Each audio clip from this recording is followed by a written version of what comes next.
नमस्ते बच्चों। आज जो हम कहानी सुनेंगे उसका नाम है तीन ब्राह्मण। बच्चों, बहुत पुरानी बात है। किसी गांव में तीन ब्राह्मण रहते थे। एक बार वो तीनों कहीं घूमने के लिए निकले तो रास्ते में उन्हें एक बहुत बड़े योगी जी की कुटिया मिली। वो तीनों ब्राह्मण योगी जी के पास पहुंचे और योगी जी से बोले, योगी जी, हम चाहते हैं कि आप हमारी मदद करें। तो दूसरा ब्राह्मण बोला, जी योगी जी, मैं चाहता हूँ कि मैं आपकी सेवा करूँ और फिर इतनी अच्छी सेवा करूँ कि आप मुझसे खुश होकर मुझको कोई अच्छा सा आशीर्वाद दें। तो योगी जी बोले, बच्चों, ठीक है बच्चे लोग, तुम क्या चाहते हो बताओ मुझसे, और ठीक है, मैं तुमसे अपनी सेवा करवाऊंगा। जो मेरे यहाँ सामने खेत है, तुम उन खेतों में फसल करो और अच्छी तरह से जब फसल उगाएगी और तुम्हारी मेहनत को देखते हुए मैं तुम तीनों को जरूर इनाम दूंगा। तो तीसरा भी बोला, बच्चों, तीसरा योगी, वो तीनों ही अच्छे दोस्त थे। तीसरा बोला, स्वामी जी, हम तो बहुत मन लगा के काम करते हैं। और फिर बच्चों, जो तीनों ब्राह्मण थे वो योगी जी के यहाँ ही रहकर योगी जी के घर के सामने जो खेती बाड़ी थी उसमें फसल बोकर और फसल के उगने का इंतजार करने लगे। कुछ समय बाद बच्चों, वहाँ बड़ी ही बढ़िया फसल उगी। योगी जी बड़े खुश हुए इन तीनों की मेहनत देख के। वो देखते थे कि तीनों ब्राह्मण लगे रहते थे दिन रात मन लगा के, और योगी जी खुश हो गए। फिर योगी जी ने बच्चों उनको आशीर्वाद दिया और आशीर्वाद के बाद फिर तीनों को एक एक फावड़ा दिया, फावड़ा जिससे मिट्टी खोदते हैं, और उनसे कहा, दूर जाकर मंदाकिनी नदी के किनारे एक लाल रंग की मिट्टी मिलेगी। तुम तीनों वहां पर जाओ और उस मिट्टी को खोदना। तुमको वहां पर अपना इनाम मिलेगा, ऐसा इनाम मिलेगा जिसको पाकर तुम्हें पूरे जीवन भर फिर कुछ भी मेहनत करने की जरूरत नहीं पड़ेगी। जाओ बच्चा लोग। हाँ, पर एक बात याद रखना, ज्यादा लालच मत करना, संतुष्ट रहने की कोशिश करना जो भी मिले उससे। मेरी ये बात गांठ बांध लो। हाँ, भूलना नहीं, लालच मत करना। जाओ बच्चा, जाओ। और बच्चों, तीनों ब्राह्मण योगी जी को नमस्ते करके और उनका आशीर्वाद लेके मंदाकिनी नदी के किनारे चल दिए। चलते चलते वो वहां पहुंचे और जैसे कि योगी जी ने कहा था, वहां पर पास में ही, नदी के पास में ही लाल मिट्टी थी। अब तीनों जने बच्चों वो लाल मिट्टी खोदने लगे। खोदते खोदते जैसे ही पहले ब्राह्मण ने बहुत ज्यादा खोद लिया तो उसका जो फावड़ा था उसमें ठन ठन करके आवाज आई। उसने देखा, अरे ये क्या है, देखो मुझको तो लगता है खजाना मिल गया, खजाना, देखता हूँ। और बच्चों, उसने थोड़ा सा और खोदा और उस जो आवाज आ रही थी ठन ठन, उसको बाहर निकाला। एक बच्चों बड़ा सा बक्सा निकला। उस बक्से के अंदर तांबा था। हाँ बच्चों, तांबा बहुत ही महंगा आता है। वो देखकर खुश हो गया और पहला ब्राह्मण बोला, अरे भाइयों सुनो, देखो ये तांबा निकला है, कितना सारा है। इसको बेचकर हम तीनों पैसा बांट लेंगे आपस में और आराम से चैन की जिंदगी काटेंगे। चलो घर चलते हैं। तो बच्चों बाकी दो ब्राह्मण बोले, अरे नहीं नहीं, अभी तो हम और खोदेंगे, अभी तांबा निकला है, हो सकता है सोना मिल जाए, तुम भी रुक जाओ अभी। उस पहले ब्राह्मण ने कहा, अरे भाई मैं तो नहीं रुक रहा, मैं तो ये तांबे से ही संतुष्ट हूँ, मैं तो इसको लेकर घर जा रहा हूँ।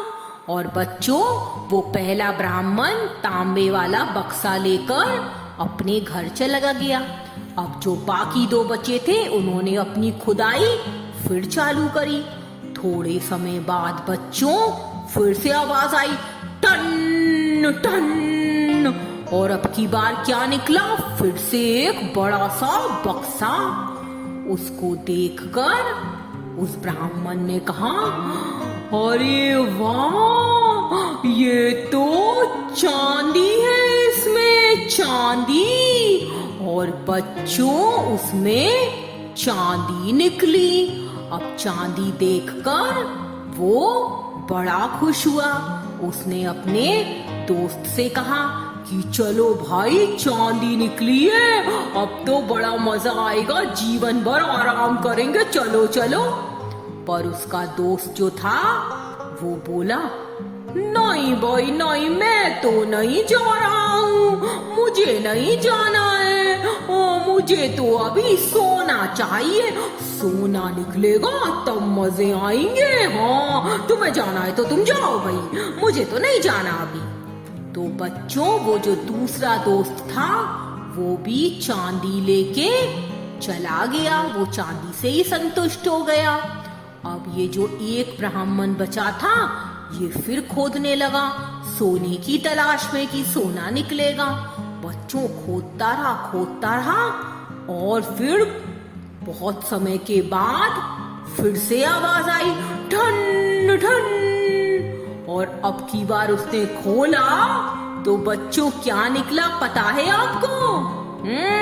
बिल्कुल सही, वो तो सोने का बक्सा था, सोना। अब तो बच्चों उसकी खुशी का ठिकाना नहीं रहा और वो सोने को निकाल के चलने लगा। पर पता नहीं क्या हुआ बच्चों, उसको लगा अरे पहले तांबा निकला, फिर चांदी निकली, फिर सोना निकला। अभी अगर मैं और खोदता रहूंगा तो हो सकता है हीरे निकल आए, डायमंड बच्चों बहुत महंगा होता है। उसने सोचा क्यों ना मैं थोड़ा और खोदूं तो डायमंड निकल आएगा, फिर तो पूरी जिंदगी मेरी ऐश होगी, मुझे कभी मेहनत करने की जरूरत ही नहीं पड़ेगी। और बच्चों ऐसा सोचकर वो ब्राह्मण फिर से खुदाई करने लगा और वो खोदता जाता था। और बच्चों बहुत समय के बाद एकदम से वो गड्ढा बहुत बड़ा हो गया और वो जो ब्राह्मण था वो गड्ढे के अंदर नीचे गिर गया। अब वो नीचे पहुंचा, बहुत बड़ी सुरंग थी ये तो, वो नीचे जाता ही जा रहा था, जमीन के अंदर जाता ही जा रहा था। और वो एकदम से धड़ाम से बहुत ज्यादा नीचे जमीन के अंदर पहुंच के गिरा। और जैसे ही वो गिरा उसने देखा वहां तो बहुत ही अंधेरा था और अंधेरे में एक आदमी उसको दिखा। उस आदमी के सर पर बच्चों एक चक्र था, चक्र यानी कि पहिए जैसा वो था। और इसने पूछा ब्राह्मण ने, अरे ये कौन सी जगह है भाई, ये कौन सी जगह है, मैं कहाँ आ गया? और बच्चों जैसे ही ब्राह्मण ने ये बोला तभी वो जो चक्र था जो उस दूसरे आदमी के सर पे लगा था वो उड़कर इसके सर पर आकर लग गया, इस ब्राह्मण के। अब ये बोला, अरे ये क्या हो गया, मेरे ऊपर ये चक्र कैसा है, इसे हटाओ। तो बच्चों वहां पर जो पहले से आदमी था उसने कहा, अरे बड़ी मुश्किल से छुटकारा मिला मुझे इस चक्र से।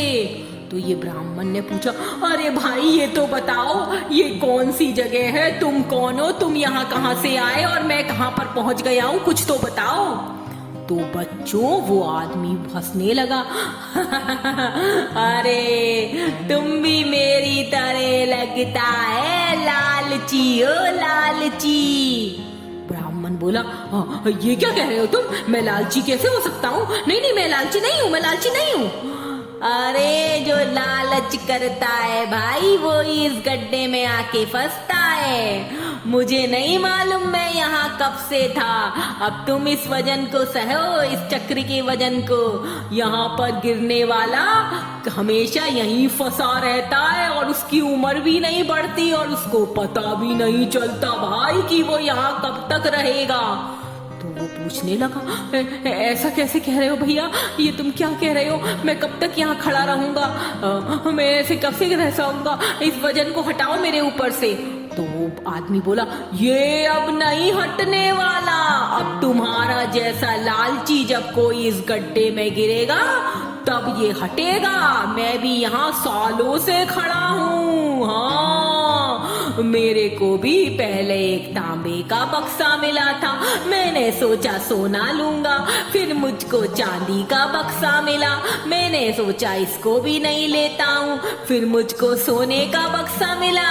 पर मैं तो इतना लालची था, मैंने वो सोने का बक्सा भी नहीं लिया और हीरे मोती के चक्कर में भैया खोदता चला गया और खोदते खोदते इस गड्ढे में गिर गया जहाँ पर आज तुम गिरे हो। हाँ, और बच्चों बेचारा ब्राह्मण तो सोचने लगा,